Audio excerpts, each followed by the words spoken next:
nosso irmão querido Marcelo Luz, que vai dar seguimento. E antes, porém, nós vamos pedir às pessoas que estejam presentes que façamos uma prece, recolhidos.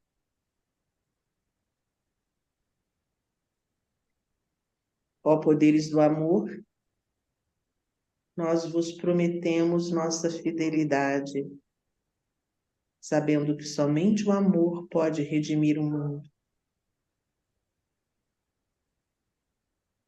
Nós invocamos vossa bênção sobre todos aqueles que têm de se esforçar para servi-los. Nós invocamos vossa bênção sobre todos aqueles que têm de suportar sofrimento. Que eles possam alegremente descobrir o seu envolvimento em vosso amor, mesmo em meio à sua aflição. Nós invocamos vossa bênção sobre todos aqueles que intencionalmente infligem sofrimento. Que eles possam ser movidos a retornar para vós e servir-vos.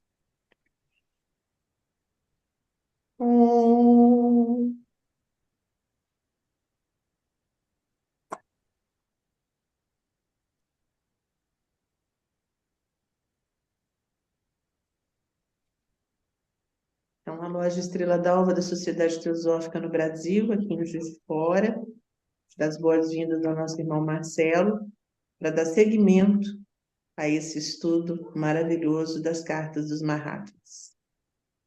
Com a palavra, nosso irmão. Obrigado, Tereza.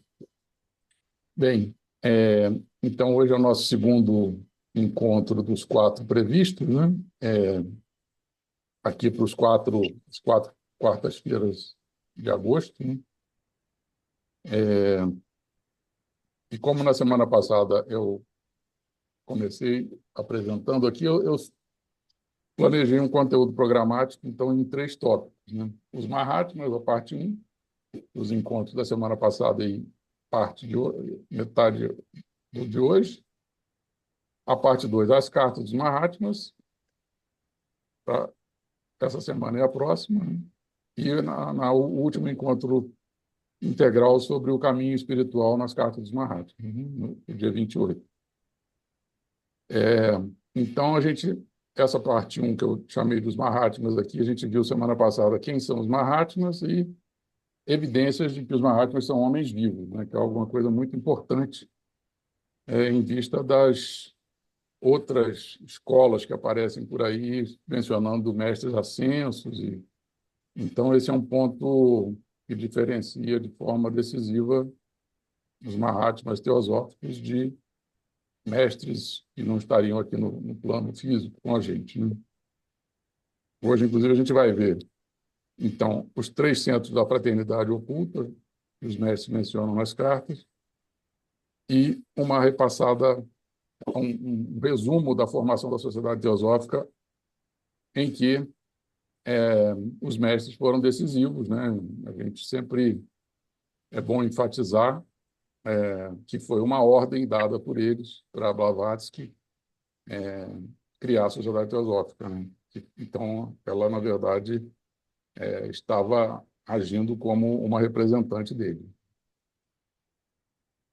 Bom, então, esses 3 centros da fraternidade oculta, na doutrina secreta, Blavatsky, que doutrina secreta, uma obra escrita a 6 mãos, entre os mestres Moria, mestre Kutum e a Blavatsky, né, de acordo com as próprias cartas dele, né? O que ela fala sobre isso, né? Se uma fraternidade, ou ainda várias fraternidades, não bastam para impedir que as nações, por vezes, se degolem mutuamente, a unidade de pensamento e de ação e as investigações filosóficas nos mistérios do ser impediriam sempre algumas pessoas que se esforçam por compreender o que até então lhes parecia um enigma, de gerar causas adicionais de infortúnio em um mundo tão cheio de males e de dor. Então, é um incentivo aqui a gente fazer essas investigações filosóficas nos mistérios do ser, né, que é uma Aí a gente já entrando nos objetivos da Sociedade Teosófica, né, o segundo, terceiro objetivo, para levar à fraternidade, a criação de um núcleo da fraternidade universal da humanidade, né, que é o primeiro objetivo. Os objetivos segundo e o terceiro nos ajudam a realizar o primeiro, né?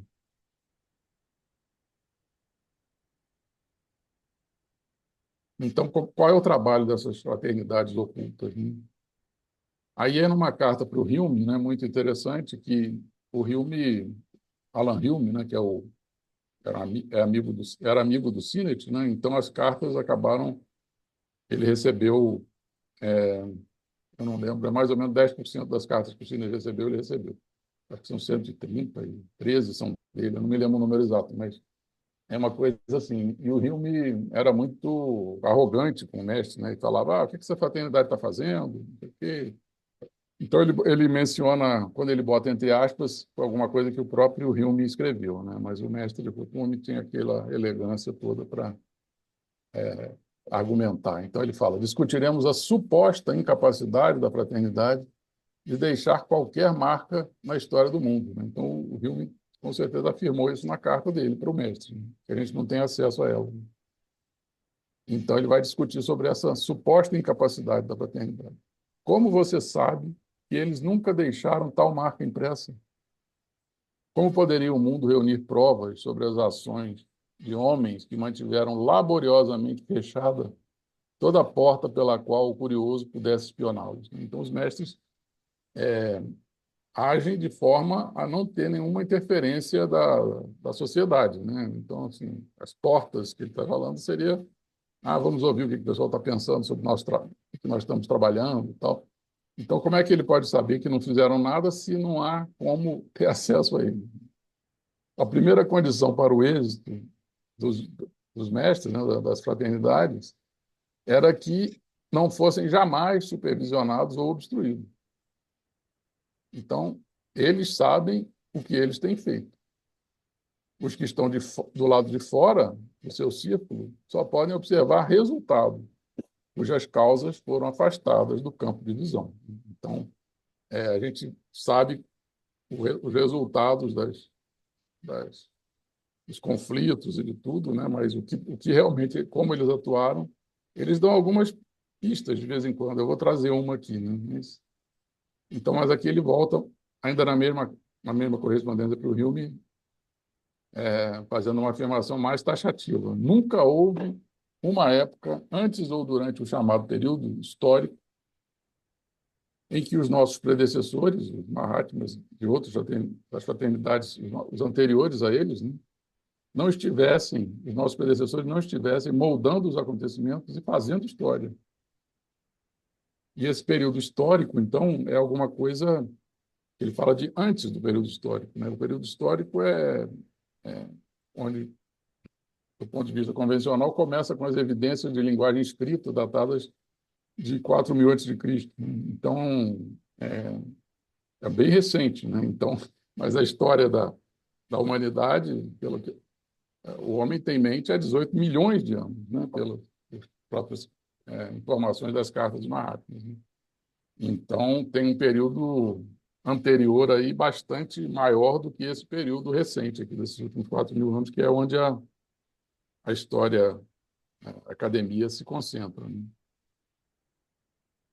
E aí, nesse período todo, eles falam essa história que é contada pela academia, né, cujos fatos foram a seguir sempre distorcidos pelos historiadores para que se adaptassem aos preconceitos da época. Então, realmente, o que aconteceu, a gente não sabe, a gente sabe o que essas distorções que a história trouxe. Mas ele está afirmando taxativamente aqui que essas fraternidades, esses Mahatmas, os antecessores dos atuais mestres, né, sempre estiveram fazendo história e moldando os acontecimentos. E ele vai dar mais algumas. Aqui, nesse caso, na carta 5, logo no início, né, ele dá um exemplo factual muito interessante, né? Ele fala, o mestre Kuthumi para o Sinet, né? Uma crise, num certo sentido, está agora diante de nós. Então, é interessante que a carta tem data, né? Então, Essa carta é de novembro de 1880. Então, a gente pode vasculhar a história para ver se aconteceu o que ele diz aqui. Uma crise está diante de nós agora, diante de nós, os Mahatmas, né? E temos de enfrentá-la. Então, qual vai ser a solução que eles vão dar, né?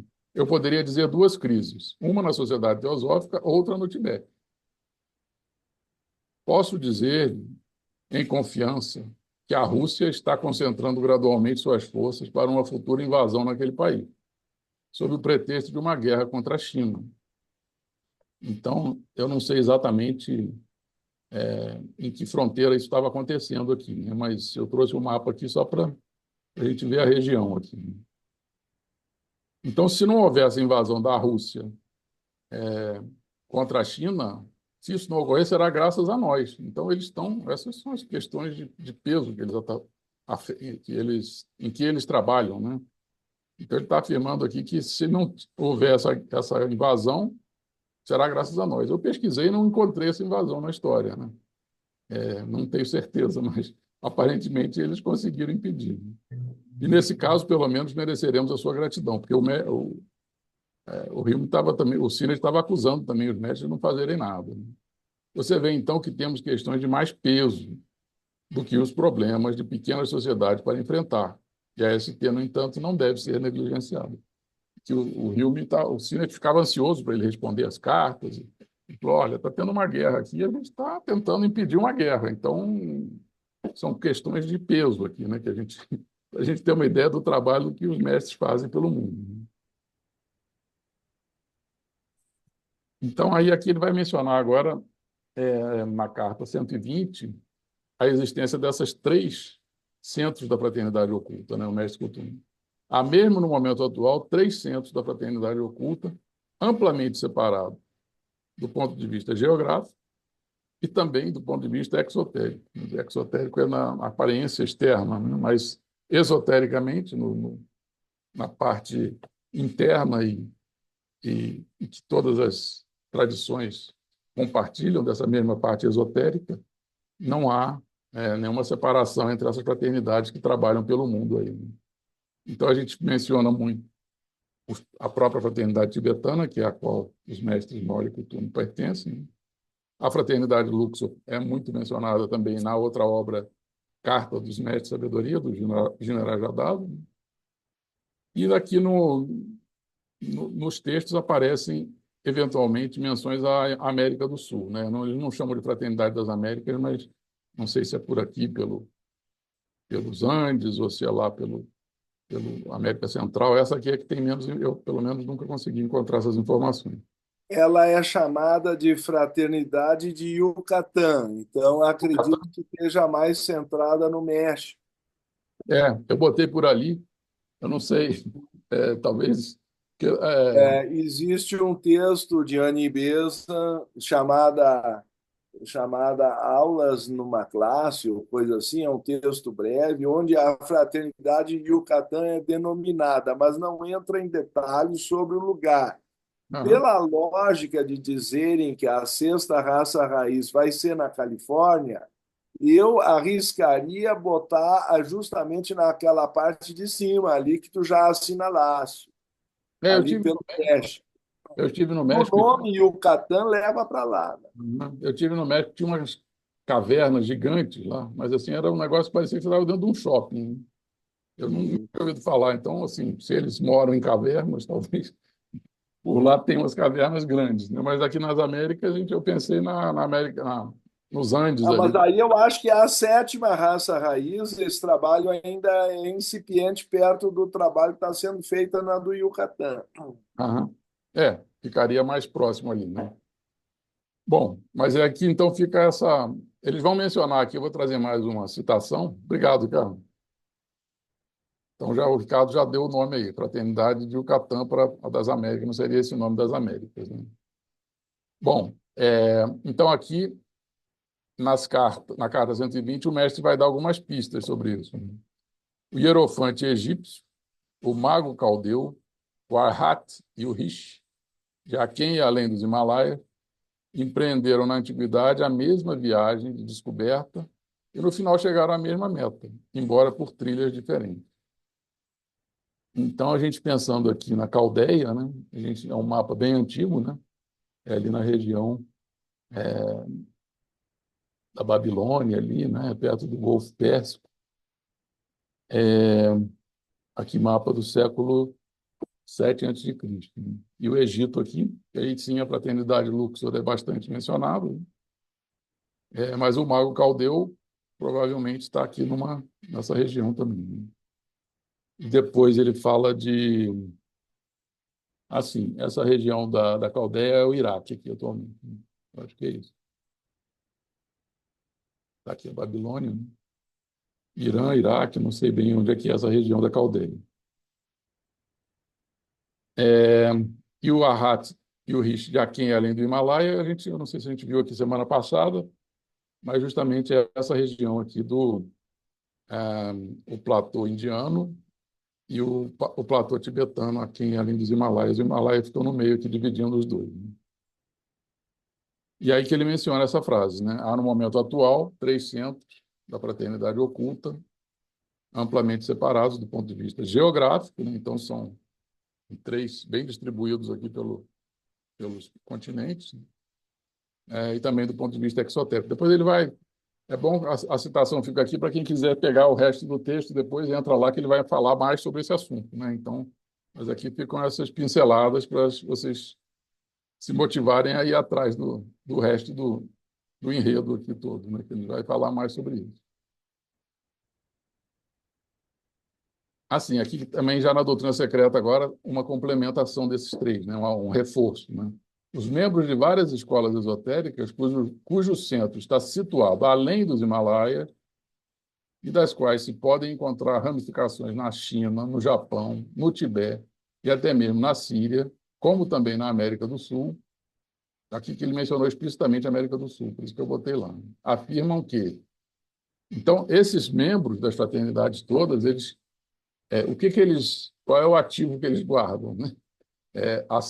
Tem em seu poder a soma total das obras sagradas e filosóficas, manuscritas ou impressas, enfim, todas as obras que têm sido escritas nas diversas línguas ou caracteres, desde os hieróglifos ideográficos até o alfabeto do Kagem e o Devanagari. Então, eles armazenam uma biblioteca esotérica, histórica, né, que não está disponível para mais ninguém, né? Então, essas obras, na medida em que a humanidade vai evoluindo, eles vão divulgando um material aqui, outro ali, na medida em que a gente vai tendo capacidade de digerir melhor esse conteúdo, né? Então, eles contam até numa outra carta sobre um bombardeio a Alexandria, e onde tinha, eu não sei, resquícios da biblioteca lá, mas os ingleses estavam bombardeando Alexandria e eles mandaram uma série de Mahatmas lá para resgatar aquele material que estava sob risco de ser destruído, né? Então, eu não sei como eles fazem isso, mas aqui a gente vai vendo assim que tipo de trabalho eles fazem, né? Resguardar essas obras sagradas e filosóficas, atuar para impedir guerras, disseminar conhecimento. Então, a gente começa a entender um pouco mais sobre o que as fraternidades, como elas trabalham no mundo, né? Então, o livro de Dzian é um exemplo, né, que a Blavatsky não é o conteúdo dele não está nessa obra aqui, né, que se chama o livro de Dzian, mas é justamente a partir do conteúdo verdadeiro do livro os comentários ao livro de Dzian que a Blavatsky escreveu a Doutrina Secreta. E aí tem aquela questão que são 14 volumes, são 7 volumes esotéricos e 14 de comentários, ou ao contrário, não lembro se é 7, 14, mas a Doutrina Secreta inteira é o primeiro volume de comentários a esse material todo. Então a gente sabe que nos séculos futuros aí, ou não sei, milênios, quando eles forem liberando isso tudo, vai ter muito material para estudo ainda, né? Já existe, não é que vai ter. O material eles já estudam esse material. Para nós, né, que estamos chegando. E aqui também uma coisa interessante, né, que são 3 centros, mas é uma única forma de admissão. O Subahal escreve isso numa das cartas, né, numa das correspondências. Aqui na biografia da Blavatsky, da Silvia Cranston, ela fala isso. O Barral escreveu a um amigo pessoal: as fraternidades ocultas em todas as partes do mundo, então está mencionando essas três, definiram como regra, agora, que a admissão às suas fileiras deve ser buscada através da Sociedade Teosófica. Não estou fazendo uma confidência indevida ao dizer a você que sei pessoalmente de muitos casos de chelas, um deles, um elevado chela, que foram obrigados por seus gurus a unir-se à sociedade sob pena de serem abandonados por ele. Então, essas fraternidades, como se conversam, né, definiram que a Sociedade Teosófica era a porta de entrada, né? E aqui na Carta dos Mestres de Sabedoria, do Carta do Mahashohan, ele fala isso, né? A sociedade Teosófica foi escolhida como a pedra fundamental, o alicerce da futura religião da humanidade, Mahashohan. Então, talvez seja essas duas afirmações tenham uma correlação, né? E aqui o mestre Moria também falando sobre a teosofia brilhando para o mundo todo, a necessidade de... A Europa é grande, mas o mundo é ainda maior. O sol da teosofia tem que brilhar para todos, não para uma parte. Há muito mais nesse movimento do que o que você percebeu até agora. E o trabalho da Sociedade Teosófica está vinculado a um trabalho similar, que está sendo realizado secretamente em todas as partes do mundo. Então, aqui são pequenas, o mestre Moria dando uma informação aqui de bastidores, né, sobre alguma coisa, como é que essas três fraternidades se relacionam e trabalham de forma harmônica, né? É um trabalho similar, né? Então a gente não, isso tudo são informações do final do século XIX, né? A gente não sabe como é que está hoje, mas com certeza continuam articulados aí, né? Então, essa aqui, inclusive, eu trouxe o texto em inglês e uma imagem da carta onde o mestre escreveu isso, né? O mestre Moria, de forma original aqui, escreveu a carta toda em diagonal. A folha 1 em diagonal e a folha 2 na horizontal. Eu não sei bem por quê. E aqui eu peguei a primeira página, onde ele menciona isso, né? Então está aqui, né? Europe is a large place, but the world is bigger yet, né? Então essa aqui é a letra do mestre Moria. Então, a gente pode conferir o próprio texto em inglês na carta, né? Lendo aqui, a letra dele é bem difícil de entender, mas quando a gente já está com a tradução aqui, facilita um pouco, né? Então, aqui, Parts of the World, aqui, o finalzinho já está na segunda folha da carta, né? E tudo isso disponível lá no site do Theosophy Week, tá? Não precisa ir lá na biblioteca, na British Library. Agora a gente pode ler de casa confortavelmente aqui. Eu fiz uma arte aqui só para deixar essa mensagem é bem forte, né? A sol da teosofia tem que brilhar para todos, não para uma parte.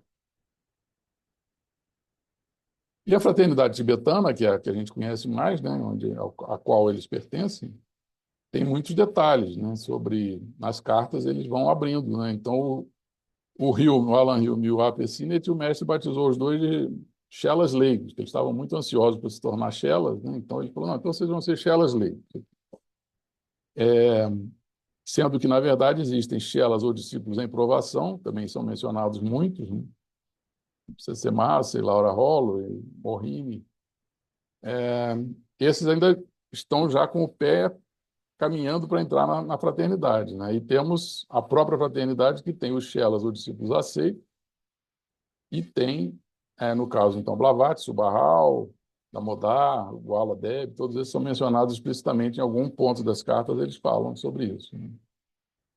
E, acima, então, os adeptos, Mahatmas ou Mestre de Sabedoria, entre, a gente não sabe quantos são, mas o Mestre Moria, o Mestre Kuthumi e o Mestre Joalku, que eram de Shela aceito do Mestre Kuthumi, e no meio das correspondências ele fala que ele agora é um mestre, né? E o próprio Damodar também, aparentemente, se transformou num Mahatma. A Blavatsky fala isso numa das últimas cartas dela, em 1890 ou 91. Ela fala que possivelmente o Damodar ia se transformar num Mahatma.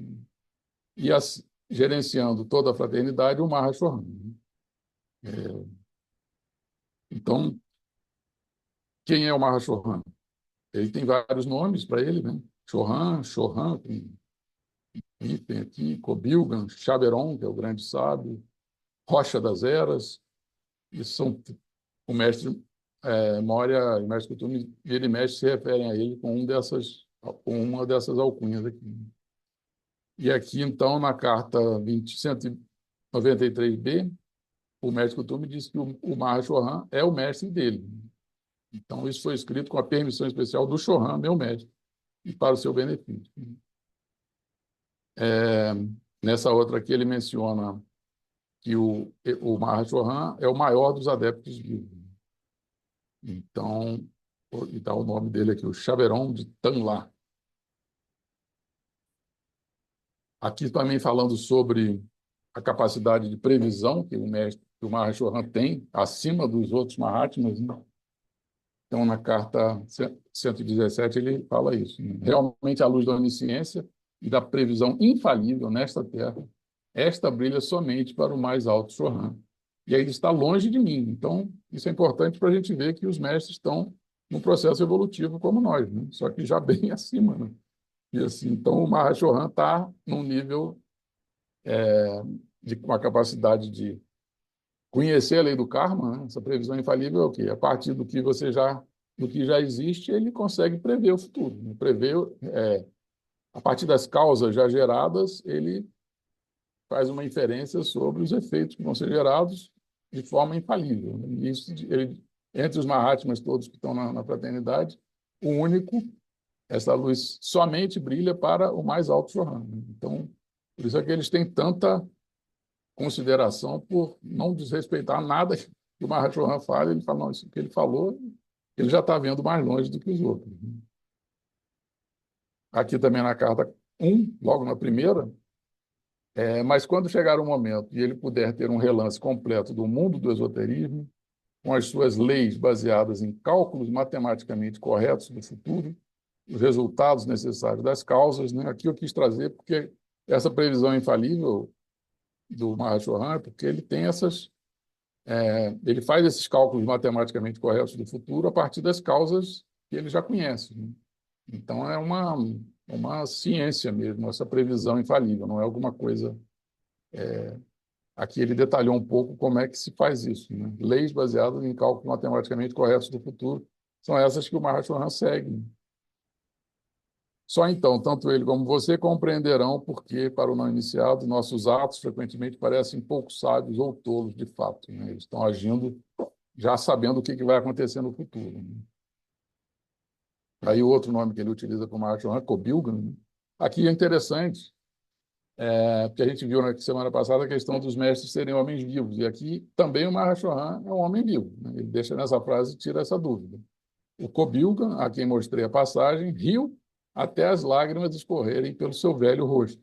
Então, o Mahashohan, eu não lembro bem que passagem é essa, né? Quem quiser vai ver lá na carta 20, mas ele riu bastante até chorar de rir, né? Então, aqui também é um homem vivo, no Mahashohan. Então, são pequenas frasezinhas que a gente vai, né, conseguindo garimpar essas informações e ver as comprovações pelas próprias informações que os mestres nos passaram nas cartas, né? Então, quais são esses ensinamentos que eles passam, né? Aqui é importante que eles vão falar sobre a filosofia e a estrutura de ensinamentos que eles seguem. Para um estudo adequado e uma compreensão correta da nossa filosofia e para benefício daqueles cuja inclinação os leva a buscar conhecimentos esotéricos na fonte do budismo do norte, que é a deles, né? E para que este ensinamento não seja nem virtualmente imposto ou oferecido àqueles teosofistas que podem ter pontos de vista diferentes dos nossos, sempre vem essa questão de não forçar ninguém a fazer nada, né?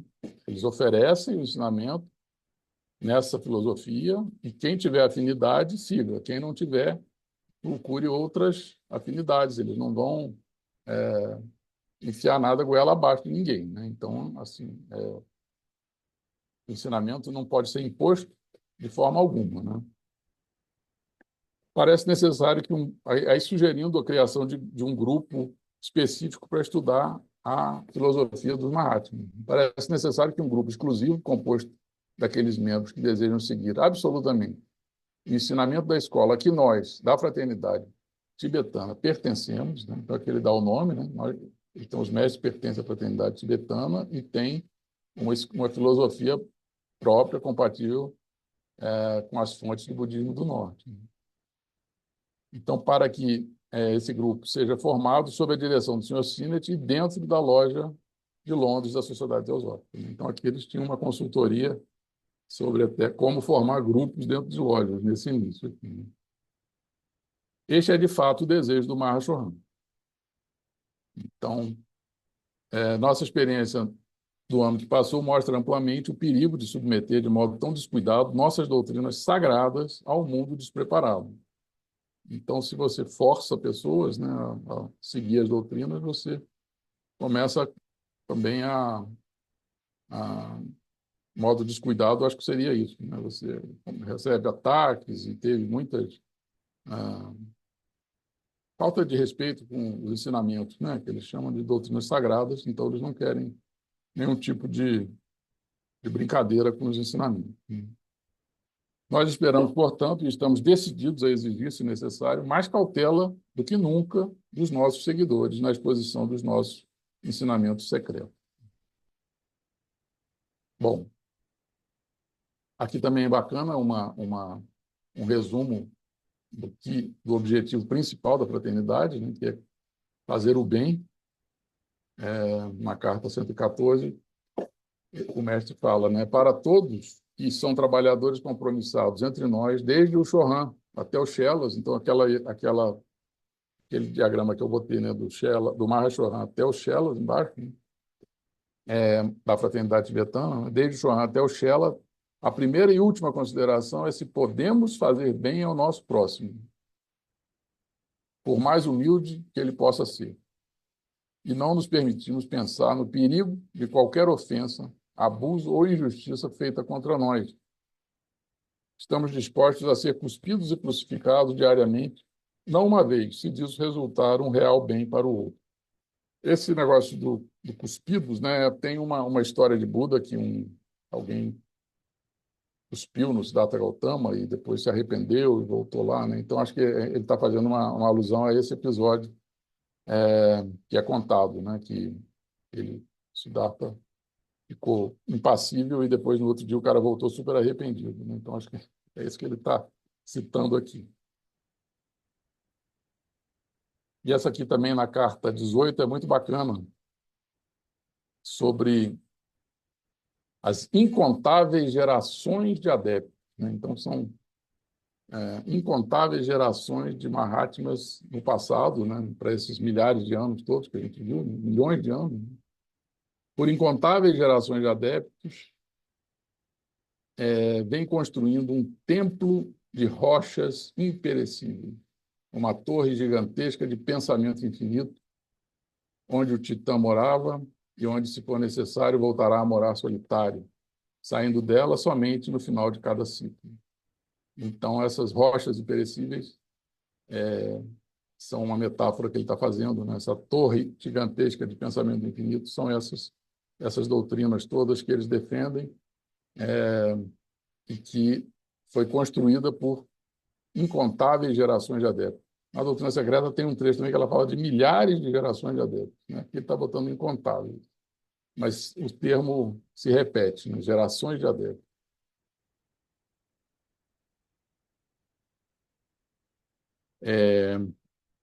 Então, como é que é aqui?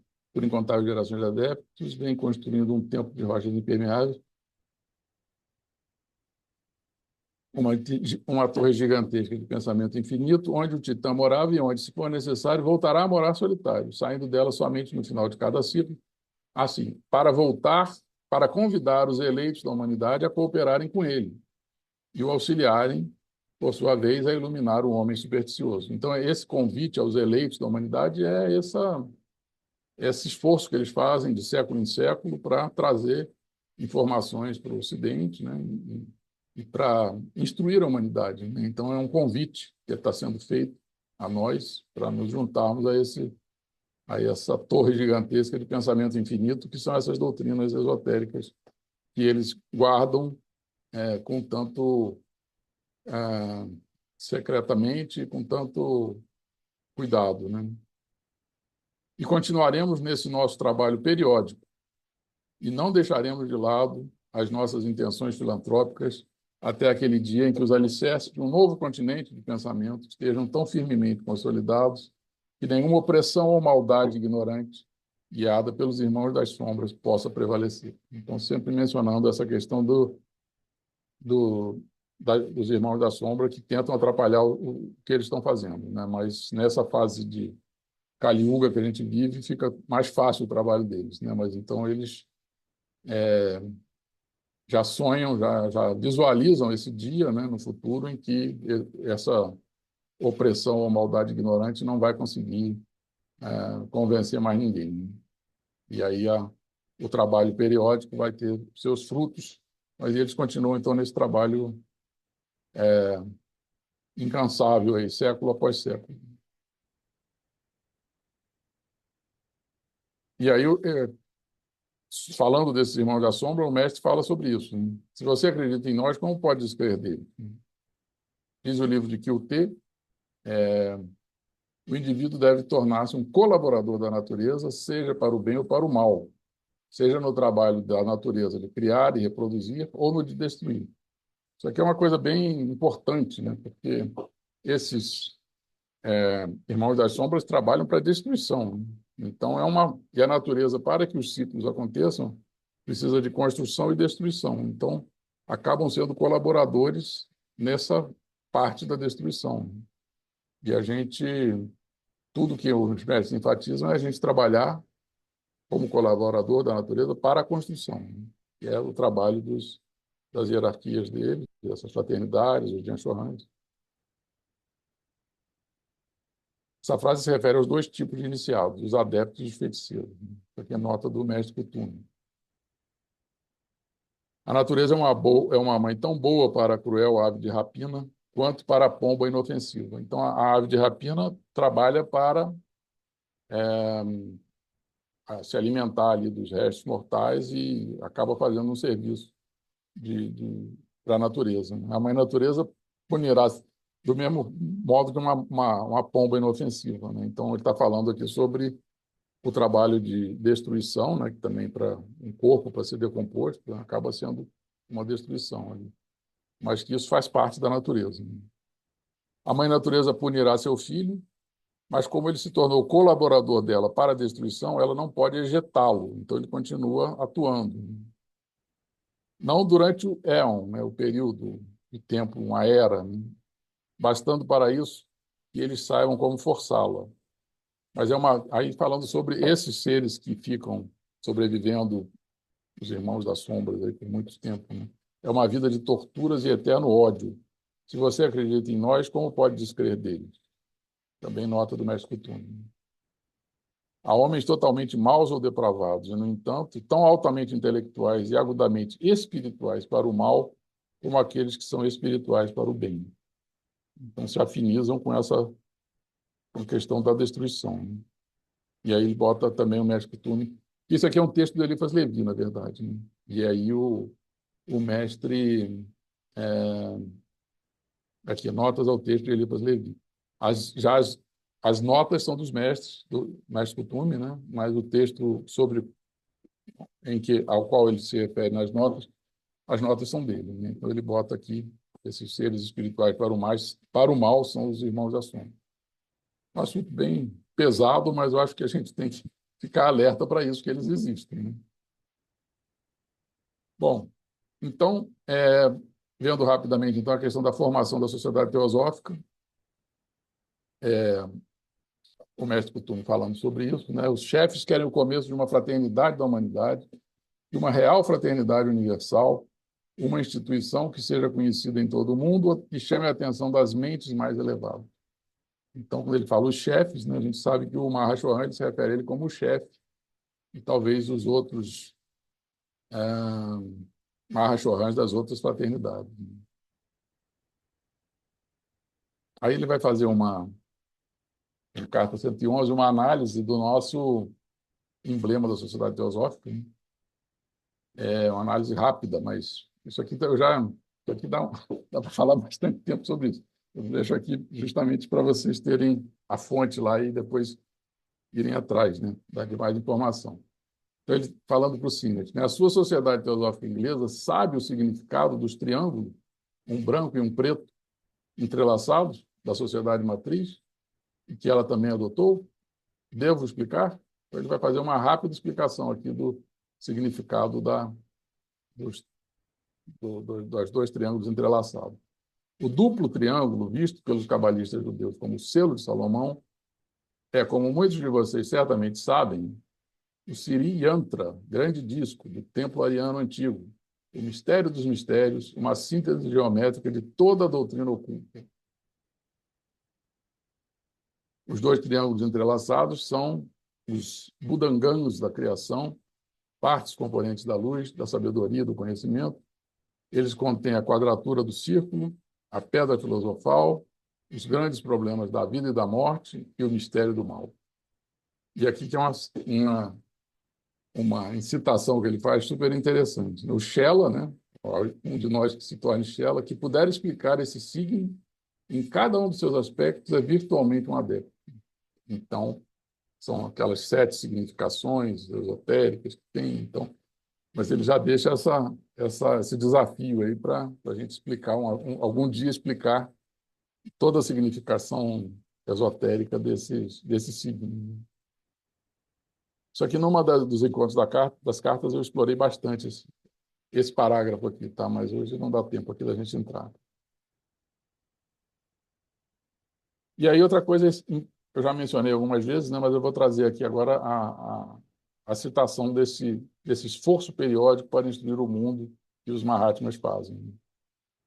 Eu trouxe, inclusive, a parte o original em inglês aqui, para vocês conferirem a tradução. Entre os mandamentos de Tsongkhapa, reformador do budismo no século XIV, há um que ordena os arhats, os Mahatmas, né, a fazerem de século em século, em determinado período do ciclo, um esforço para esclarecer o mundo. Até hoje, nenhuma dessas tentativas foi coroada de bom êxito. Os malogros sucederam seus malogros. Até o século XIX, né, eles já fizeram, isso são os Mahatmas fazendo esforços no período certo do ciclo, que são os últimos 25 anos de cada século. Então, a gente já estava século XV, XVI, XVII, XVIII, XIX, no quinto ano, já que quinto século que eles faziam esse esforço e sempre sem sucesso, né?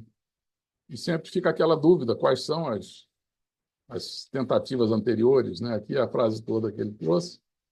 E eu botei na linha do tempo, eles mencionam explicitamente o esforço de enviar o Frederico Antônio Mesmer para a Europa, né? Mesmer era um iniciado da fraternidade dos Frater Lucis, irmãos da luz, e de Luxor, então é justamente aquela outra fraternidade que a gente mencionou, ou o ramo egípcio dessa última. E aí tem essa ordem Frater Lucis aqui, não sei se é exatamente a que ele criou. O Conselho de Luxor elegeu para atuar como habitual pioneiro no século XVIII, enviado no último quarto de cada século para instruir na ciência oculta uma pequena parte das nações ocidentais. Então, aqui a gente tem quem veio antes da Blavatsky, 100 anos antes foi o Mesmer. E depois, aqui explicitamente, você quer falar alguma coisa, Ricardo? Existem os esforços do Christian Rosenkreuz na Sim. Idade Média, o Roger Bacon e o Francis Bacon. São as mesmas, porque o esforço é no Ocidente. Exatamente. É para É trazer. para trazer do Oriente para o Ocidente. Então, esses mensageiros tentaram em séculos anteriores e, como tu bem disseste, tiveram pouco ou nenhum sucesso. O mestre que A gente falou tem ali que na cuidar doutrina. para a própria sociedade teosófica não perder seu rumo, porque ela também está. O epílogo da chave para a teosofia é um alerta. Pois é, assim, a jornada é difícil, né? A gente para baixar a bola, que o negócio não é fácil, né? Então, os mestres tentando e não conseguiram, né? Então, a gente aqui, como estudantes apenas, né, a gente pode só tentar ajudar, né? Então, aqui também é que ela fala explicitamente do esforço da criação da Sociedade Teosófica, né? Periodicamente, os adeptos enviam um mensageiro para tentar ensinar a ciência oculta ao mundo. Tal período ocorre no último quarto de cada século, 25 anos. E a Sociedade Teosófica representa seu trabalho nesta época, né? Então, do outro século, né? Eu não sei, outro dia eu mencionei aqui, agora no século XIX, pelos estudos que fiz recentes, então a gente teve aqui o esforço do Mesmer no século XVIII e da Blavatsky no século XIX.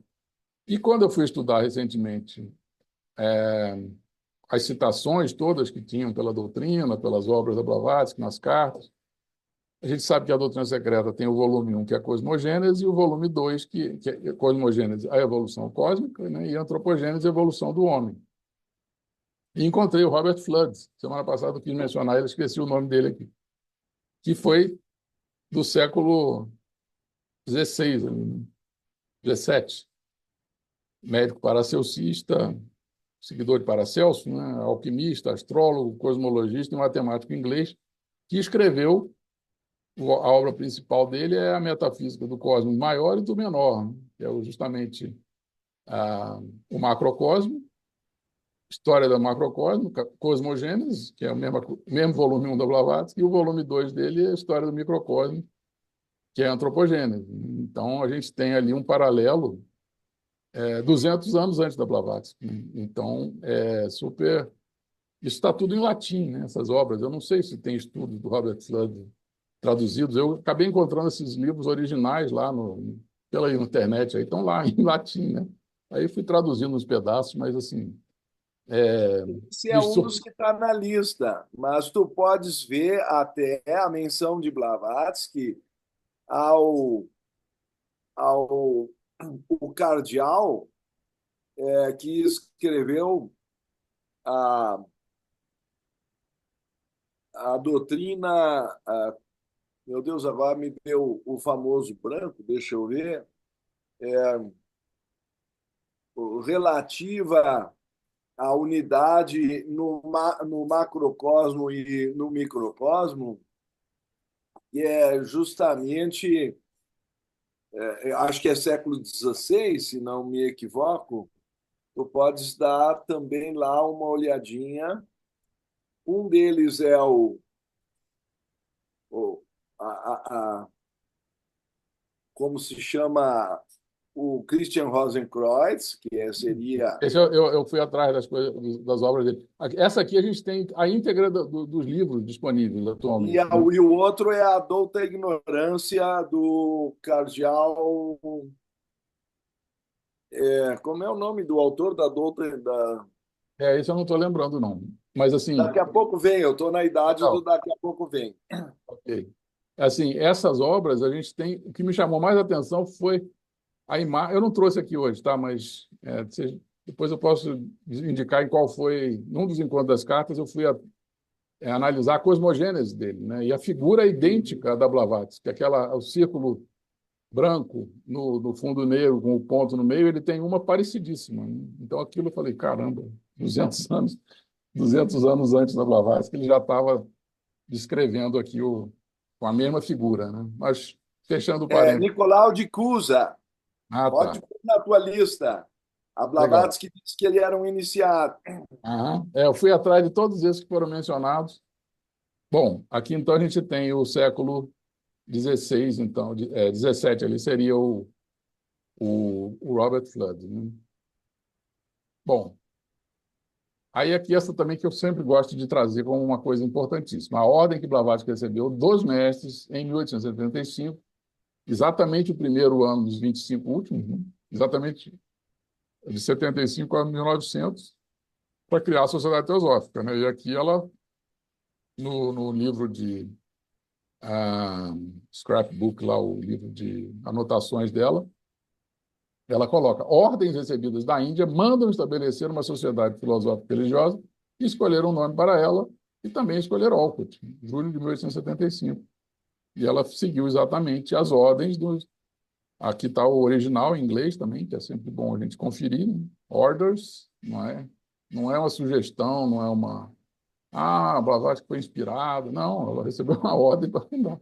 Não foi inspirada, ela seguiu a ordem, né? Então, está aqui o mestre Mori e o mestre Kuthumi, que deram as ordens para Blavatsky, né? E aí, eles falando também sobre a ideia deles dessa criação. Por quê? Quais os objetivos que eles tinham com a criação da Sociedade Teosófica e tudo que foi escrito, né? E a aceitação intelectual da doutrina oculta e impulso para o novo ciclo de pesquisa oculta. Então, eles querem que a gente pesquise esse material todo que eles deixaram, né? Eles fizeram essa... Um ou dois de nós, mestre Moria falando, esperávamos que o mundo houvesse avançado o suficiente intelectualmente, se não intuitivamente, para que a doutrina oculta pudesse ter uma aceitação intelectual e fosse possível dar um impulso para um novo ciclo de pesquisa oculta. Outros mais sábios, ao que parece agora, sustentavam uma posição diferente, mas foi dado consentimento para a tentativa. Quem são esses outros aqui? São os outros Mahatmas que fazem parte da fraternidade, que achavam que não estava no momento certo ainda. Mas foi dado consentimento para a tentativa. Por quem? Pelo Mahashohan. Ele falou, não, tem dois querendo, vamos deixar eles tentarem, né? Aí, por isso é que tem muito o tente, né? A palavra try, tanto da fraternidade dos Himalaias quanto da fraternidade Luxor, esse termo aparece várias vezes. Try, com letra caixa alta, né? Tentem. E foi mais ou menos essa filosofia de deixar a tentativa acontecer que permitiu que a Sociedade Teosófica fosse criada, porque tinham dois deles, um ou dois de nós, que são exatamente eles dois, né? Que queriam isso, né? E então tiveram permissão, né? E aí eles não fundaram a Sociedade Teosófica pessoalmente, mas escolheram dois representantes para fazê-lo, exatamente na carta 15, o mestre vai falar dele, né? O mestre Eu Mori, posso te interromper um pouquinho? claro, É só para te acrescentar, o Roger Bacon é do século XIII tá. e o que introduz o início do método científico É e cá? Não, e o Bacon. o e o meu Deus do céu, acabei de citar ele, o Nicolau de Cusa, já é século XV. Dá uma olhada nesses dois que tu já vai provavelmente pegar dois aí. Mais dois, né? Eu fiz um apanhado de todos que eram citados, né? Mas eu acabei não concluindo esse trabalho, foi quando eu A parei. gente podia fazer um trabalho a quatro mãos e montar esse quebra-cabeça. Que fica bom, todo mundo quer saber quem é. Cadê a lista dos trabalhadores aí dos séculos anteriores, né? É, aí aqui o mestre ele dá uma forlorn hope, que é o termo que é em inglês, né? Foi traduzido como esforço desesperado, né? Essa dificuldade deles terem agentes para trabalhar em cada século. Então, ele coloca aqui, né? O que eu quis dizer com esforço desesperado foi que, quando se considera a magnitude da tarefa a ser empreendida pelos nossos trabalhadores teosóficos, e especialmente as múltiplas forças já reunidas e que ainda se reunirão contra essa empreitada, né? Essa tarefa, ele usa esse termo aqui, forlorn hope, né? Talvez um esforço hercúleo, né? Literalmente é esperança desesperada, tu vê que é um termo contraditório, né? É, é, Outros traduzem como causa perdida. aham. É uma coisa assim a fundo perdido, que eles não dão muita esperança. Vamos tentar, mas sem muita expectativa, né? É isso aí. É, e por causa disso, né? Especialmente das múltiplas forças já reunidas e que ainda se reunirão contra ela, né? Então a gente tem sempre não é só fazer, ainda tem que vencer as forças, né, ocultas aí que atrapalham, né? Bem podemos compará-la a um daqueles esforços desesperados contra condições esmagadoramente adversas que um verdadeiro soldado se orgulha de tentar. Você fez bem em ver o grande propósito no tímido começo da Sociedade Teosófica. Naturalmente, se tivéssemos decidido fundá-la e dirigi-la em própria persona, né? Então os mestres decidiram não fazer isso, né? Não fundar eles mesmos, né? Então, se tivéssemos decidido fundá-la e dirigi-la em própria persona, é muito provável que ela tivesse tido mais êxito e não tivessem sido cometidos tantos erros, né? Porque tinha todas aquelas críticas pelos erros cometidos. Então, mas assim, não foram eles que estavam lá gerenciando o dia a dia, né? Eles delegaram para a Blavatsky e para o Olcott, mas não podíamos fazê-lo, nem era esse o plano. Então, esse plano que o Marshall aprovou foi de enviar 2 pessoas para criar, né? E, na verdade, não 2, né? E toda a diretoria que foi montada em Nova York, né? Eles tinham esperança que ali vingasse, mas acabaram ficando só os 2 lá com o Judge, né? Então, acabaram decidindo ir para a Índia, mas tinham não sei se eram 7 ou 10 diretores, né? Quando começou, mas foi todo mundo saindo de fininho. Nossos 2 representantes estão encarregados da tarefa. Então, eu menciono explicitamente o Blavatsky e o Olcott aqui. E tem, Marcelo, na carta 45, tu deves lembrar, todos os mestres foram contra a fundação, com exceção do mestre Mora e do mestre Kutume. eu mostrei há pouco ele falando, né? A maioria. Perfeito, é isso aí. Eles não foram autorizados a pegar para si. Isso aí tem que ser distribuído para a humanidade.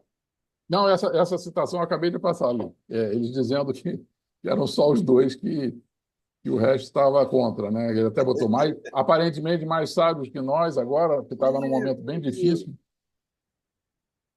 Então, a Blavatsky e o Olcott, nossos 2 representantes, estão encarregados da tarefa e têm liberdade, como é o seu caso agora, o Sinet, né, de fazer o melhor que puderem de acordo com as circunstâncias. E muito já foi feito, né? Então, a gente não precisa ter sucesso total, né? A gente fazendo o melhor que pode, de acordo com as circunstâncias, é o que se espera da gente. Não tem que fazer milagre.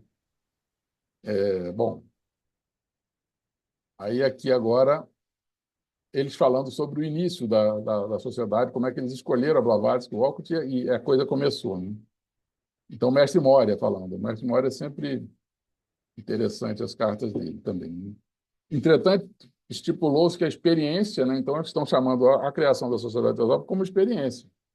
A experiência se realizaria sem a nossa direção pessoal, que não deveria haver interação anormal de nossa parte. Eles estavam sempre dando conselhos ali, né? Tem as cartas, tem as comunicações com a Blavatsky, com o próprio Olcott, com o Judge, tem cartas com eles todos orientando sempre que possível, né? Mas de longe, né? Eles não podem atuar diretamente.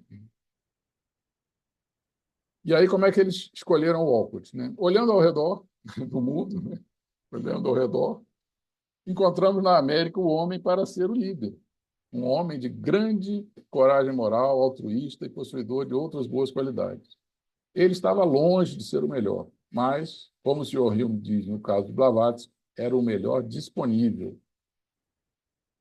E a ele associamos uma mulher que possuía dons extremamente excepcionais e maravilhosos.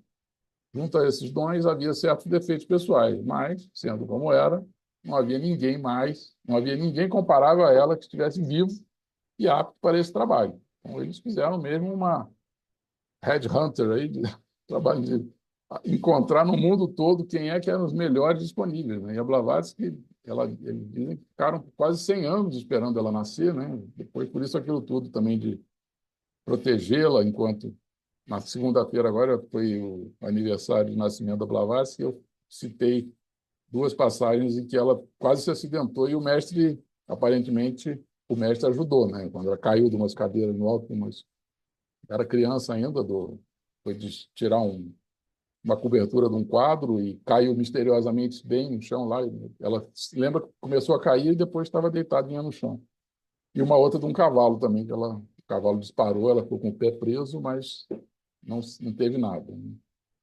Então foi um trabalho de acompanhar, cuidar da Blavatsky até fisicamente ali até os 18 anos para perguntar se ela queria participar da criação da Sociedade Teosófica.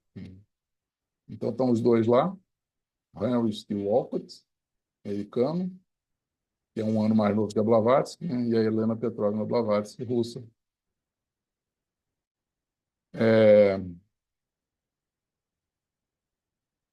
Então, nós a enviamos para a América, fizemos com que se conhecessem, né? Aquela ordens para escolher Olcott, né? Ali ele está dando a ordem. E o experimento de criação da Sociedade Teosófica começou. Desde o início foi dado a entender que, tanto a ela como a ele, claramente, que a questão dependia inteiramente deles mesmos. E ambos se ofereceram para a tentativa por uma determinada recompensa num futuro muito distante, como diria Coutinho, soldados voluntários para uma causa, um esforço desesperado. Então, eles sabiam que do que da dificuldade que iam ter, né? Olha lá o Foreign Hope lá. E aqui uma carta do mestre Coutinho para o Walcott, quando ele estava indo encontrar com a Blavatsky, e ele não estava muito satisfeito com ela, não. Então, ele, ele fez uma pontuou aqui alguns pontos importantes. Então, o mestre Coutinho falando da importância da Blavatsky. A HPB, Petrovna Blavatsky, não tem quase nenhum interesse em detalhes administrativos, que era justamente a parte que o Walcott cuidava. E deve ser mantida livre deles, na medida em que sua forte natureza puder ser controlada. Mas você deve falar a todos o seguinte: em relação a assuntos ocultos, ela tem tudo a ver. Então, a parte das doutrinas era a competência da Blavatsky e a parte administrativa a competência do Walcott. Assim que eles dividiram os trabalhos ali, né? Nós não a abandonamos. Ela não está entregue ao Shelley. Ela é nossa agente direta, porque começou, depois que ela saiu para Londres, né, uma fofoca lá em adiar, que os mestres deixaram a Blavatsky de lado. Aí ele escreveu especificamente para o Judge, para o Walcott, né, pontuando, tirando qualquer dúvida sobre eles terem abandonado a Blavatsky. Ela é nossa agente direta. Você terá duas coisas a considerar: o lado externo e administrativo e o lado interno e psíquico, né? Então, aqui o exotérico e o esotérico. Mantém o primeiro, lado externo e administrativo, sob seu controle, e dos associados mais prudentes. Deixe o último, lado interno e psíquico, a parte das doutrinas, com ela. Seja cuidadoso, insisto, para discernir entre o que for meramente exotérico, em suas origens e efeitos, e aquilo que, apesar de ter sua origem no lado prático, tende a produzir consequências no plano espiritual. No primeiro caso, você é o melhor juiz. No segundo, é ela. Então, nitidamente, ele deixou a repartição ali de competências, fez isso nitidamente, porque ele estava indo para lá, e talvez influenciado por essas ideias, que ela foi abandonada pelos mestres. Então, ele pontuou isso. Ele estava indo de navio lá de Adiar para Londres e recebeu a carta a caminho lá, um WhatsApp lá dele, né, da época, né? Então, aqui eles enfatizam que ele é representante dos mestres. O mestre Coutinho, na carta 131, lembre-se de que meu irmão, citando o mestre Moria, e eu, somos os únicos na fraternidade que tem no coração a ideia de disseminação, até certo limite, das nossas doutrinas, e Blavatsky foi até agora nosso único instrumento, nosso agente mais dócil. E em Existem em Véu, a primeira obra que a Blavatsky escreveu, ela fala sobre isso, né? E tudo que ela está escrevendo ali, toda palavra de informação encontrada nessa obra ou em meus escritos posteriores, vem dos ensinamentos de nossos mestres. Ela não está inventando nada. E que mais de uma passagem nessas obras foi escrita por mim sob sua prescrição. Então, os mestres realmente davam trechos inteiros para ela escrever lá, né? Orientavam que ela deveria incluir aquelas passagens. Isso falando de Isso Sem Véu, né? Depois da doutrina sagrada, a gente tem também a menção que eles participaram a 6 mãos. Então, as cartas, Isis e a doutrina secreta, eu acho que formam esse tripé aí de obras com participação dos mestres.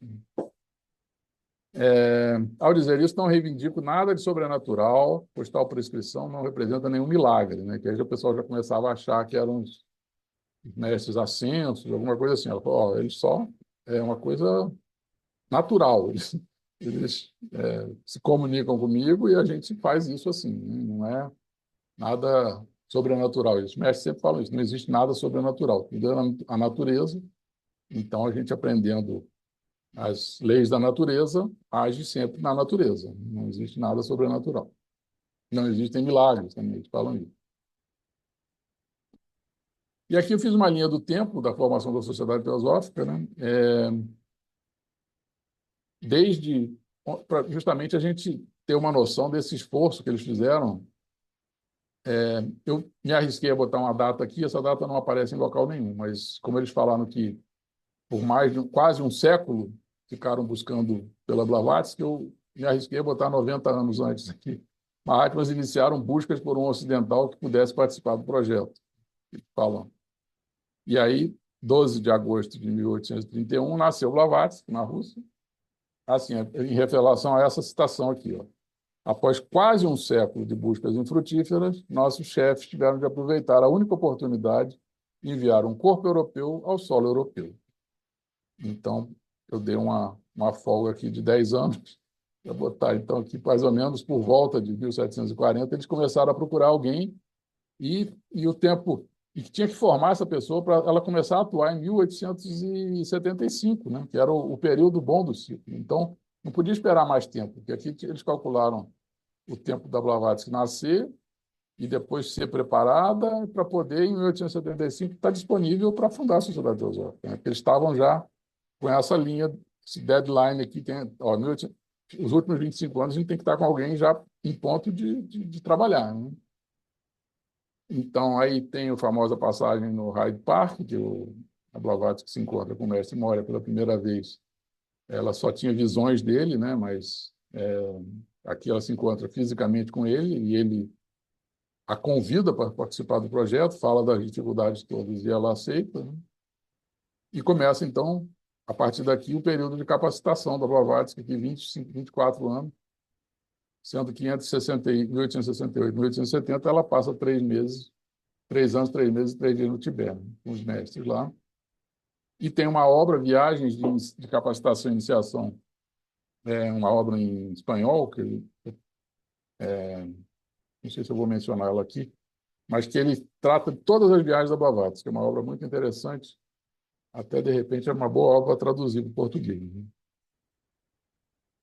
Que ela faz 3 grandes périplos aí pelo mundo, né? América do Norte, Central, do Sul, Oriente Médio, Europa, Ásia, África, Oceania. E depois, em 73, ela vai para Nova York, já por ordem do mestre Moria. Em 74, conhece o Walcott. Em 75, finalmente, aquela passagem que eu mostrei, né, que é as ordens para criar a Sociedade Teosófica. Então, 17 de novembro, o Walcott, em 1875, o Walcott faz o discurso inaugural, né? E depois, 2 anos depois, é publicada Isis Sem Véu.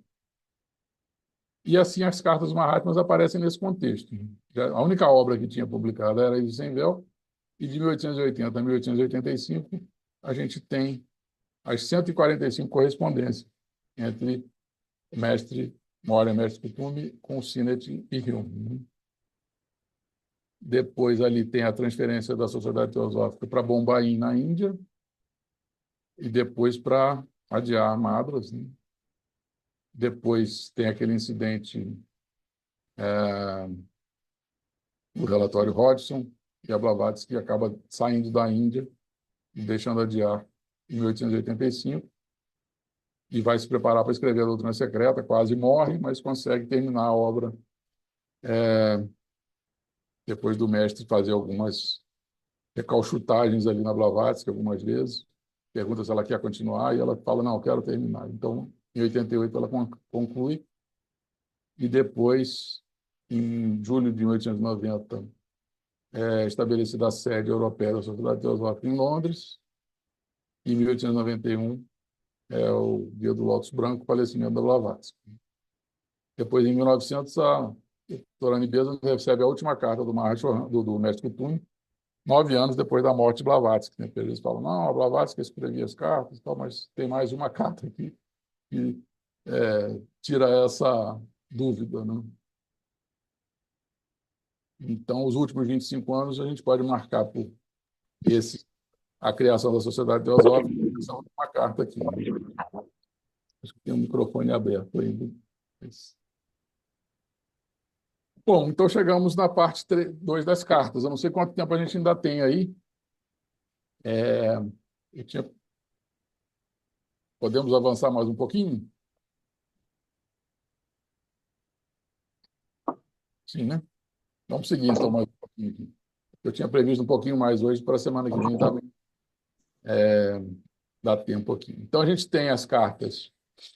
A primeira edição temática, 1923, do Trevor Barker, que foi o compilador, justamente depois que faleceu o Sinnett, né?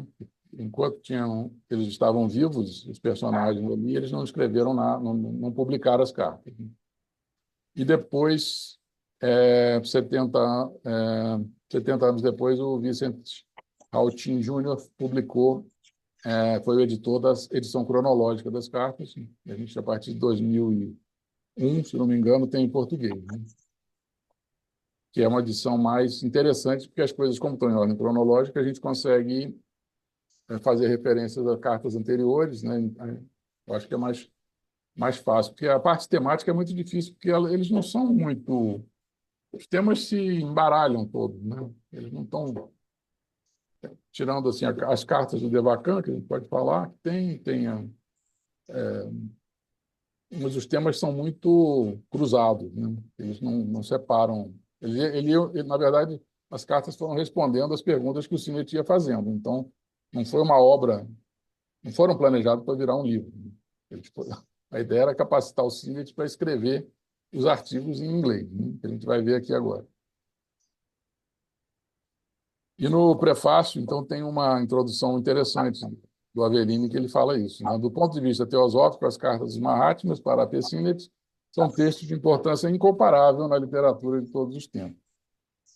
Pela primeira vez, sábios que completaram a etapa atual da evolução humana colocaram seus ensinamentos no papel, abrindo, durante alguns anos, aqueles anos aqui de 1880 a 85, uma exceção à regra milenar pela qual grandes adeptos e instrutores nada escrevem. São, pois, documentos de valor inestimável. Então, justamente o mestre mencionando as coisas, andei a cavalo, né, aquelas coisas, a gente tem eles mesmos descrevendo como é o dia a dia deles, né? Então, como eu mencionei, essas três obras têm participação dos mestres, né, e estão entrelaçadas. Isis Sem Véu, Cartas dos Mahatmas para a Pessinha e a Doutrina Secreta tem muitas complementaridades entre elas, né? E se complementam, então, nesse esforço para esclarecer o mundo no final, feito no século XIX. Aqui, então, aquela frase que a gente já viu do Tsongkhapa, que os mestres devem fazer um esforço para esclarecer o mundo, e essas três obras, eu acredito que fazem parte desse esforço aqui.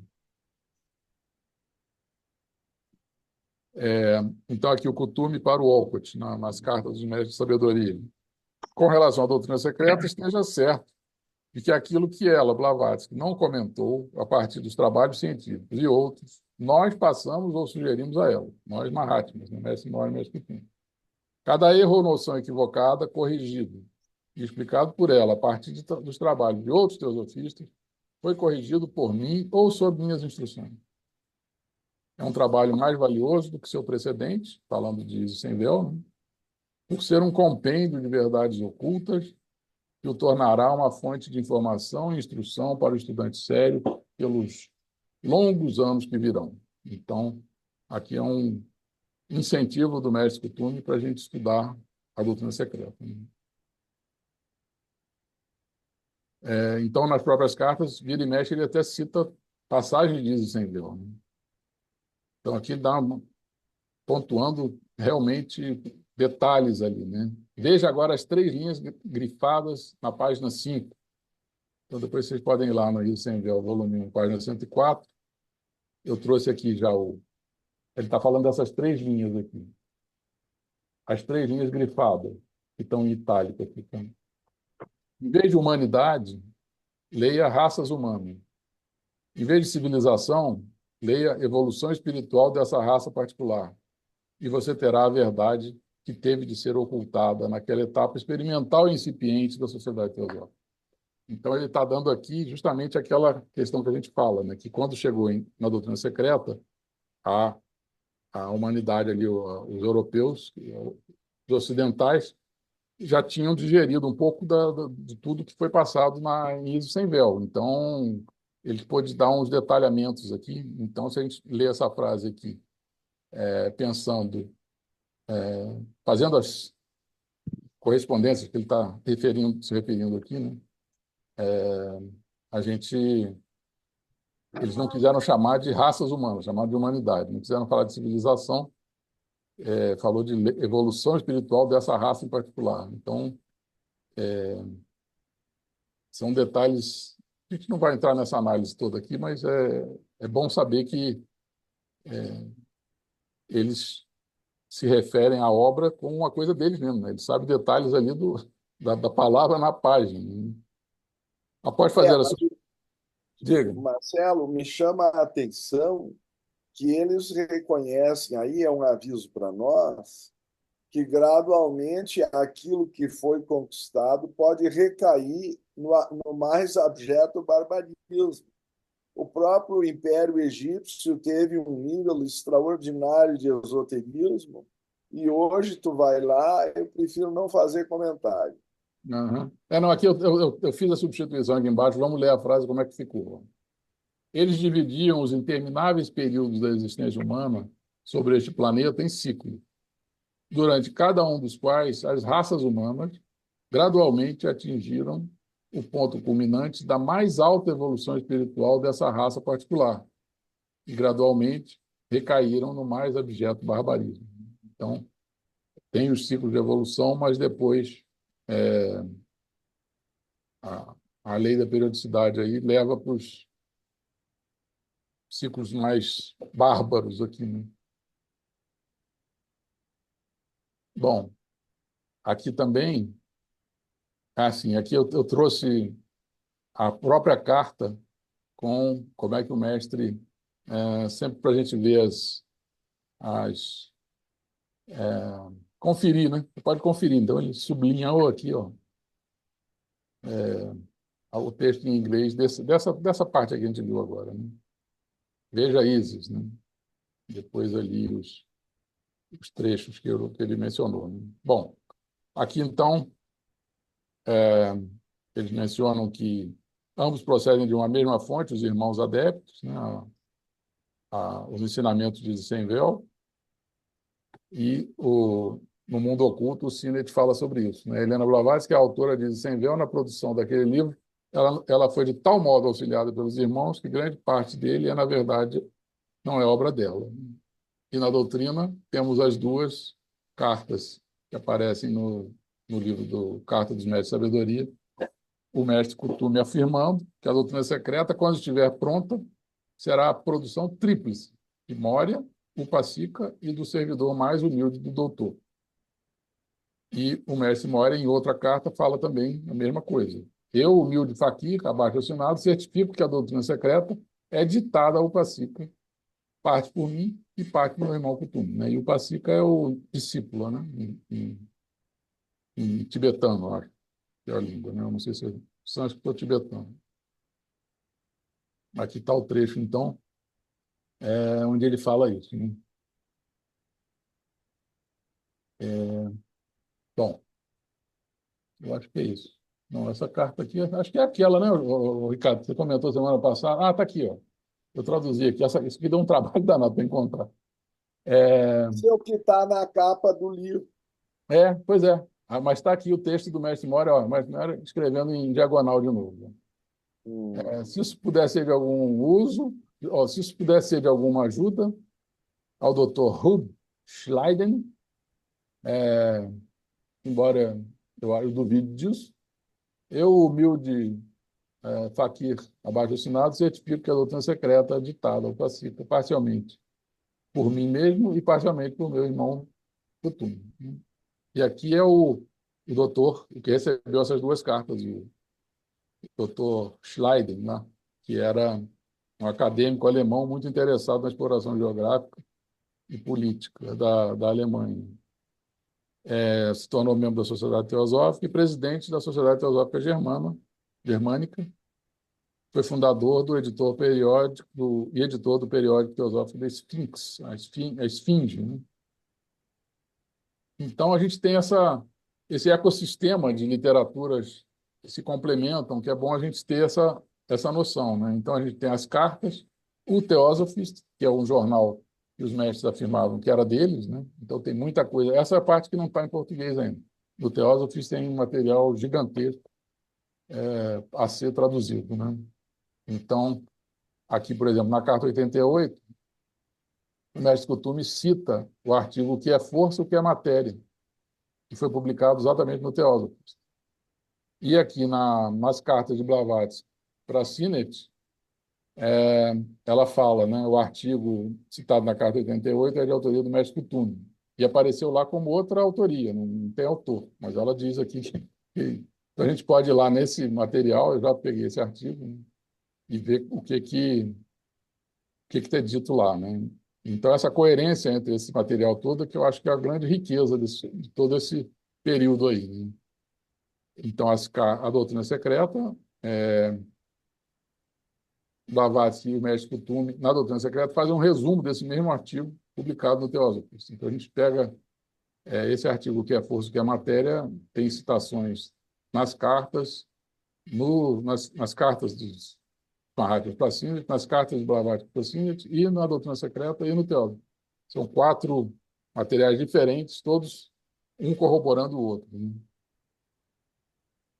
Então, está aqui os mesmos temas explicados pelos mestres nas cartas para Sinet são também explicados na doutrina secreta. Então, por isso que eu gosto desse ecossistema aqui de biografia, de literatura desse período, né? Aqui, então, né, aqui o mestre Serapis, se não me engano, carta do mestre Serapis para Olcott, falando sobre o Theosophist, uma revista de propriedade e controle dos Mahatmas. Declare seus direitos sobre a revista de Theosophist. Sempre que conveniente, explique que a revista não é sua, nem de Blavatsky, mas pertence e está sob o controle de certas pessoas sobre as quais ninguém, exceto vocês dois, sabem algo, né? Então, aqui dando como é que eles têm que explicar sobre quem são os verdadeiros controladores da revista, né? Isso aqui foi antes de... Quando foi esse ano? 1879. Só tinha publicação até o momento de Iso Sem Véu, né? Antes da doutrina secreta. Tanto que os editores foram a Blavatsky, enquanto permaneceu na Índia um pouco depois, né, de 79 a 87, e depois o Olcott assumiu e também só foi editor até o falecimento dele em 1907.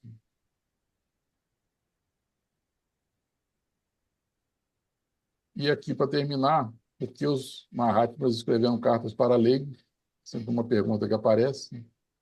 Então, os 2 principais correspondentes, o Sinet, que era jornalista do Pioneer, em Allahabad, na Índia, que era o jornal inglês mais famoso, que recebeu 148 cartas, e o Hume, que recebeu 13, né? Fala que era mais ou menos 10%.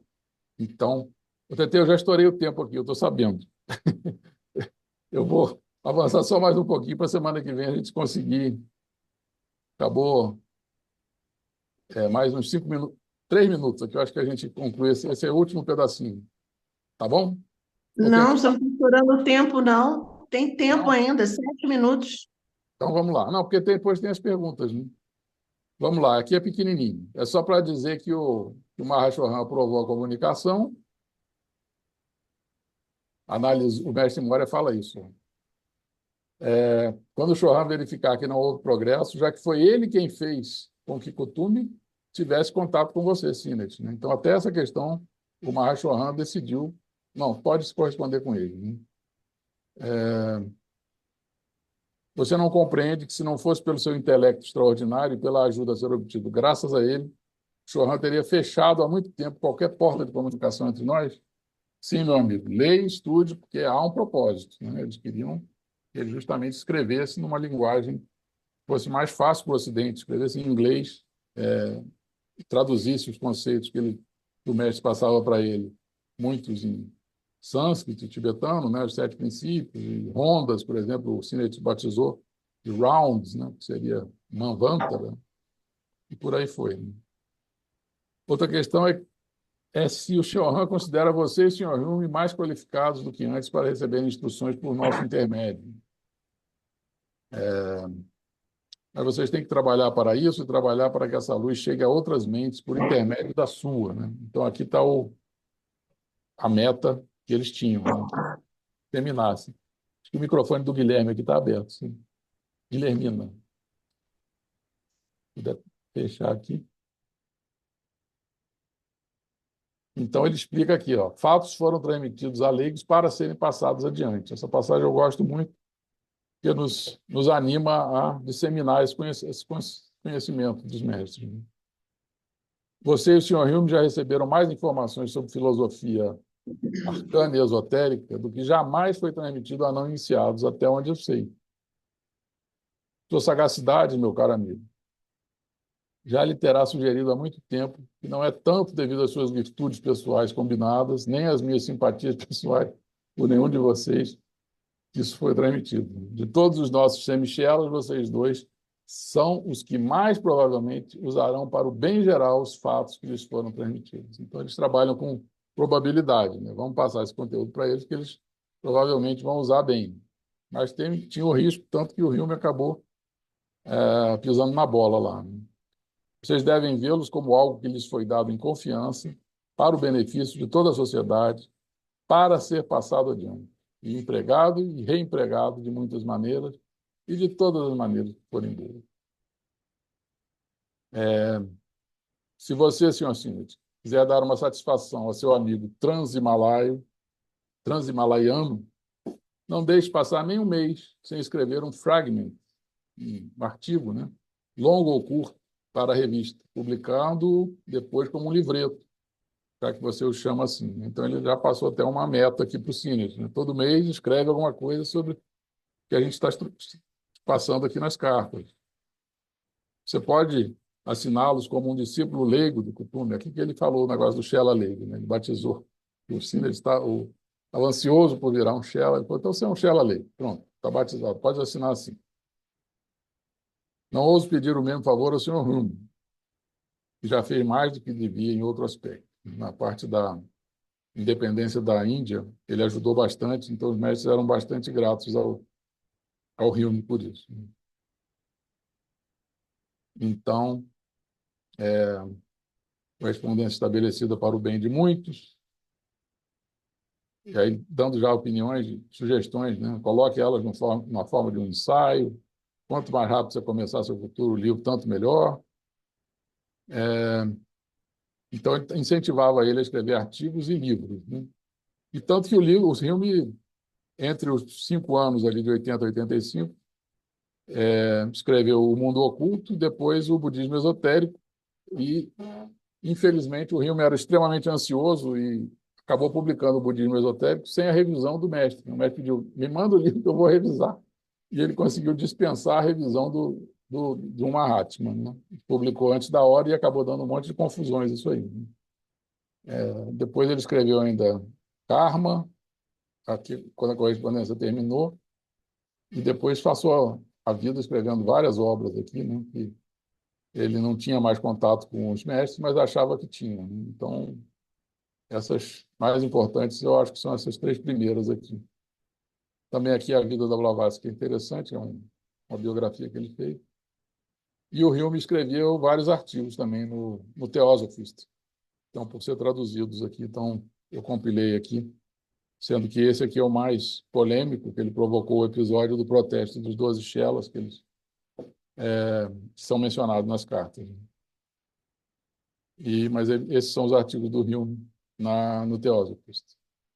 Então é isso. Paramos aqui.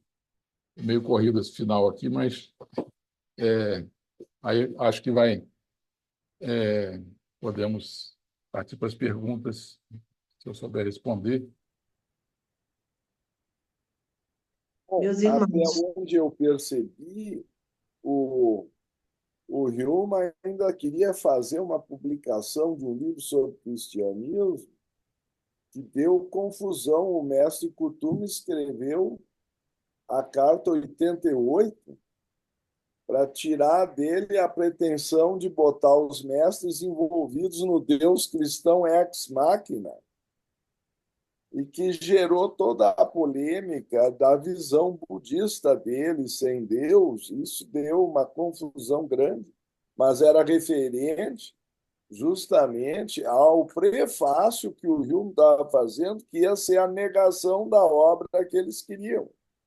Pois é, Só aí para tivemos dar que um fazer. exemplo de que os dois não eram iniciados e estavam fazendo eventualmente umas bobagens.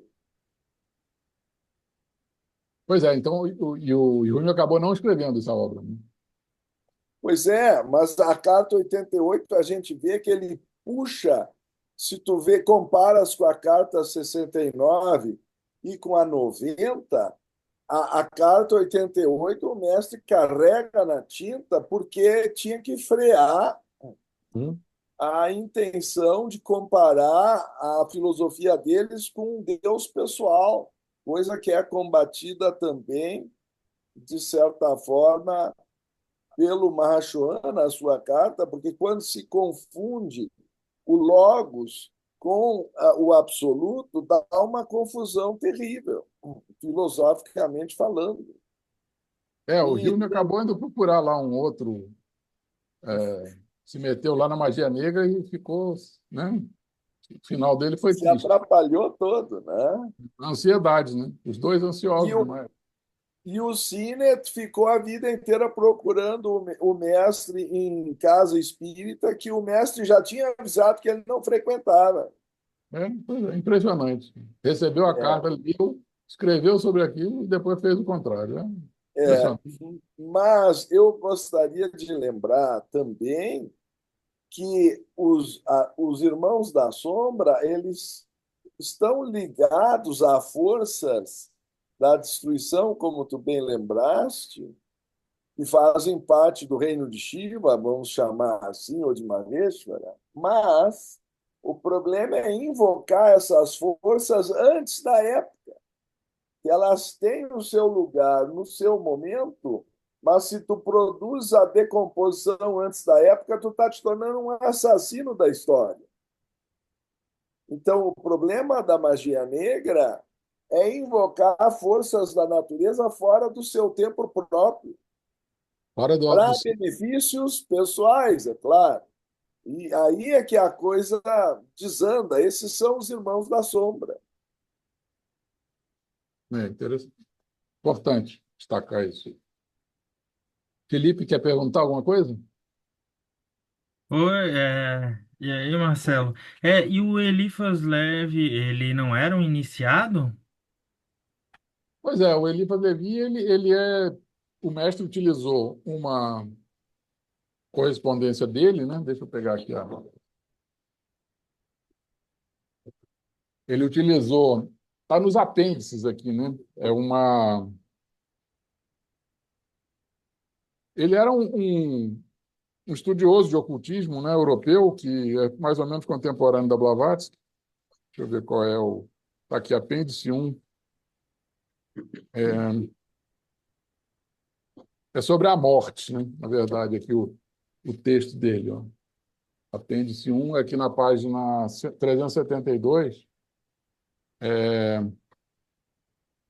E o mestre pegou o artigo do Eliphas Levi e fez uma série de comentários aqui ao lado, muito interessantes. Inclusive, o Jairo,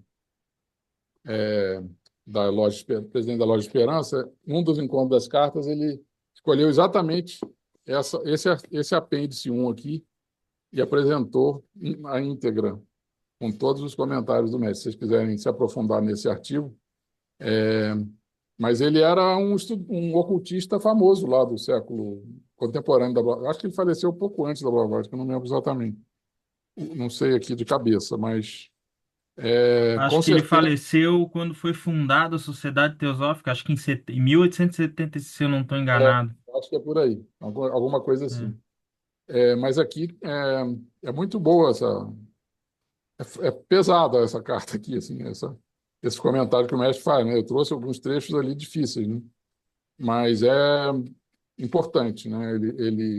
Ele vai pontuando, né, em todas as notas aqui à direita são as notas do mestre Kutume e ele vai aqui é o texto do Eliphas Levi e aqui os comentários que ele foi fazendo a cada pedacinho são 5 ou 6 páginas aqui e está na verdade, aqui, ó, apêndice é, 1 do LBS. LBS é Letters, Cartas de Blavatsky para Synex, né, que já está traduzida também. Então, a gente já pode olhar lá e olhar aqui agora, né? Mas acabou entrando aqui porque tem as notas todas que o... Deixa eu ver quantas notas são. 11, 13, 15... São 25 notas de rodapé que o mestre fez, né? Então, aqui ficou, nem ficou rodapé, ficou nota de lado. 25 notas, até textos grandes aqui, ó. E aí ele explica os ciclos dentro de ciclos, explica... complementa muito bem aqui fala sobre Devachan, inteligência da natureza, os 7 princípios. Mas você queria saber quem era o Eliphas Levi ou mais sobre essa carta? Se ele era um iniciado, né? Pois é, eu nunca li sobre isso, o mestre chamar ele de iniciado, mas com certeza o que ele pesquisou e o mestre trazendo a escrever em cima do que ele escreveu, né, ele considerou esse material importante, né? Acho que é uma referência que a gente pode seguir, né? Porque... Eu acho, Marcelo, que naquela época havia muito pouco material, Uhum, tanto que ele chega a usar o Sinet e o Hume como instrumentos, é verdade, mais imperfeitos do que a Blavatsky, mas porque eles tinham contato com o mundo. Dessa forma, o Eliphas Levi foi um instrumento útil para, pelo menos, merecer as notas do eminente ocultista, como ele assinava EO, né, nas notas. Com uhum. certeza, eles usam, nem todos os chelas são aceitos. Muitas vezes eles usam intermediários que ainda são, como foi chamado, semi-chelas ou pessoas que estão na vibração deles, mas não preenchem os requisitos para serem já iniciados. Nós Uhum. não devemos pensar que só existem homens já prontos para iniciação. Tem todo um degradê de semidiscípulos e pessoas inspiradas, mas aí o grau de confiabilidade da mensagem diminui, porque pode ser distorcido. Não, Felipe, eu não sei se dá para pegar toda a obra do Eliphas Levi e considerar como... É eu isso, nunca é vi uma isso. menção dizendo que ele era um iniciado e que a obra dele que a gente pode utilizar como uma referência, né? Mas Isso. Ele essa aqui, devia ser um estudioso que interessou a eles. exatamente. Eles comentam. Isso é um estudo super interessante de fazer nas cartas, né? Todas as pessoas que são mencionadas aqui, né? Eu comecei a fazer isso num período aí, tentando identificar homens de quinta ronda, de sexta ronda, que eles mencionam.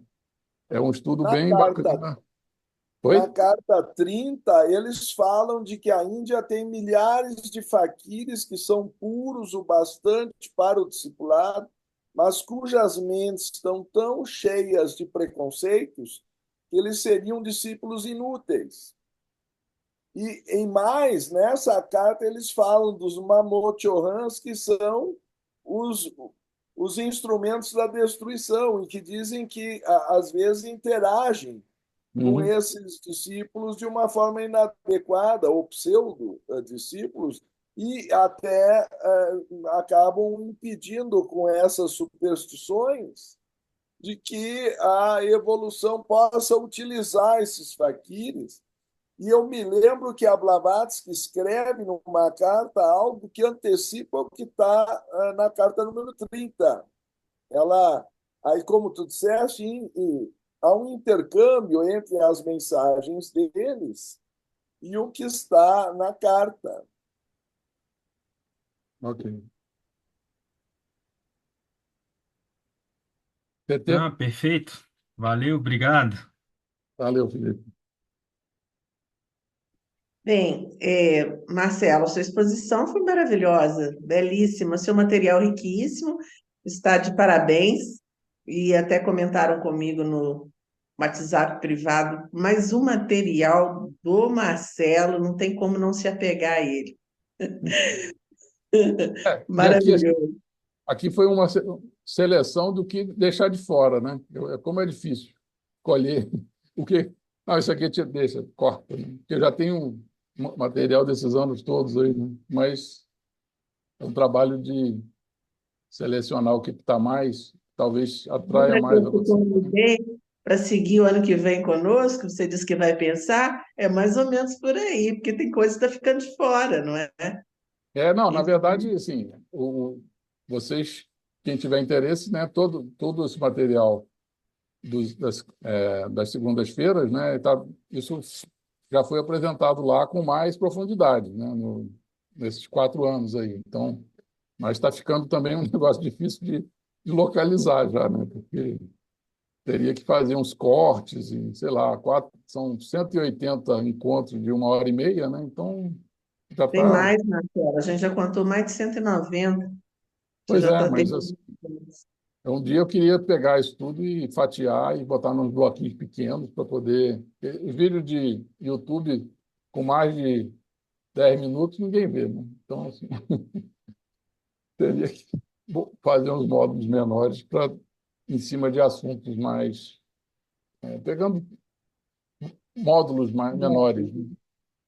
Marcelo, a gente te agradece, nós temos que fechar, estamos já com o nosso tempo limitadíssimo e a loja Estrela d'Alva te agradece através de mim e vamos aguardar o seu próximo encontro conosco na próxima semana, no dia 21, no mesmo horário, às 18 horas, até às 19h40. Ok, já está Combinado? tudo preparadinho lá e espero que vocês tenham gostado. Foi feito com bastante Maravilhoso, a gente só tem gratidão por você. carinho aqui para vocês. Nós Boa vamos noite. agradecê-lo e vamos fechar com uma oração, por favor.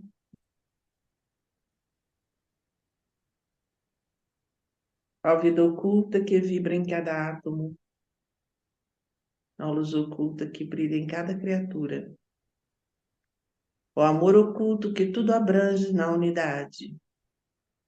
Saiba todo aquele que se sente uno contigo, que ele é por isso mesmo uno com todos os outros.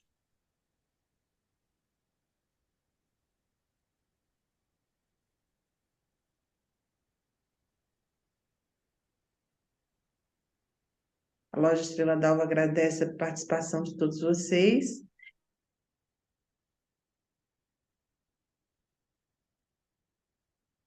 Lindemann.